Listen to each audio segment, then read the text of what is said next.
পেঁয়াজও কম বেশি সবাই অনেক বেশি পছন্দ করে। শুধুমাত্র ডাল না দিয়ে এর সাথে মাত্র একটা উপকরণ মিশিয়ে তৈরি করে নিতে পারেন ইউনিক স্বাদের এই মজাদার পাকোড়া। একবার ট্রাই করে দেখবেন, এতে ছোট থেকে বড় সবাই অনেক বেশি পছন্দ করবে। হ্যাঁ, একটু তো পরিশ্রম করতেই হবে, তো একটু মজাদার জিনিস খেতে হলে পরিশ্রম তো করতেই হয়, এটাই স্বাভাবিক। কথা না বাড়িয়ে চলুন ঝটপট আজকে এই মজাদার পাকোড়ার রেসিপিটি আপনাদের সাথে শেয়ার করি। এজন্য এখানে আমাদের লাগবে মসুরের ডাল। এইগুলোকে আমি প্রথমে পানি দিয়ে কিছুক্ষণ ভিজিয়েই রেখেছিলাম। এরপর কিছুক্ষণ পর দেখুন ফুলে কতটা নরম হয়ে গেছে। এখন এগুলোকে আমি শিলপাটায় বেটে নিচ্ছি। চাইলে কিন্তু ব্লেন্ডারে ব্লেন্ড করেও নিতে পারেন। আমার কাছে কেন জানি না পাকোড়া বলেন বা দোসা বলেন, এগুলো একটু শিলপাটায় বেটে নিলেই বেশি ভালো লাগে। তাই তো একটু কষ্ট করে হলেও আমি শিলপাটাতে বেটে নেওয়ার চেষ্টা করি। হ্যাঁ, এই ডাল এত বেশি মিহি করার কোনোই দরকার নেই। কিছুটা আস্তে আস্তে থাকলে সেটা কিন্তু বেশি ক্রিস্পি হয় আর খেতে ভীষণ মজাই লাগে। তবে আমি একটু মিহি করে নিয়েছিলাম, পরে আস্ত কিছুটা লাগবে। এখানে কিছুটা চিংড়ি মাছ, তো চিংড়ি মাছগুলোকেও আমি এখন শিলপাটায় বেটেই নিচ্ছি। চাইলে কিন্তু গুঁড়ো চিংড়িগুলোকে না বেটে গোটা গোটাও দিয়ে দিতে পারেন। এখন একটা প্লেটের মধ্যে নিয়ে নিচ্ছি বেটে নেওয়া চিংড়ি মাছ, দিচ্ছি ডাল বাটা, 1 চামচের মতো বেসন, একটু বেশি পরিমাণে পেঁয়াজ কুচি, অল্প কিছুটা হলুদের গুঁড়ো, সামান্য কিছুটা চাট মশলা, একটু বেশি করে লাল মরিচের গুঁড়ো, এর সাথে স্বাদ মতো লবণ,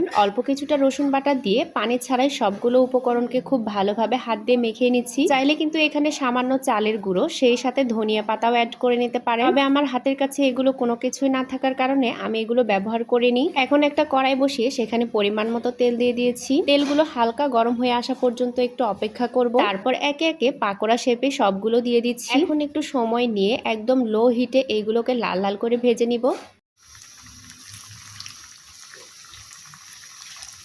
দেখুন অনেকটাই কিন্তু কালার চলে এসেছে। বাইরে থেকে দেখেই বোঝা যাচ্ছে এটা কতটা ক্রিস্পি আর কতটা মজাদার হয়েছে। তো আর দেরি কেন, বাসায় চিংড়ি নিয়ে আসলে আলাদা করে পাকোড়ার জন্য একটু রেখে এগুলো নিয়ে ঝটপট সবার জন্য বানিয়ে নিতে পারেন মজাদার এই পাকোড়াটি। আমার এই সিম্পল পাকোড়ার রেসিপিটি আপনাদের কেমন লাগলো অবশ্যই কমেন্টে জানাবেন। সবাই ভালো থাকবেন, আল্লাহ হাফেজ।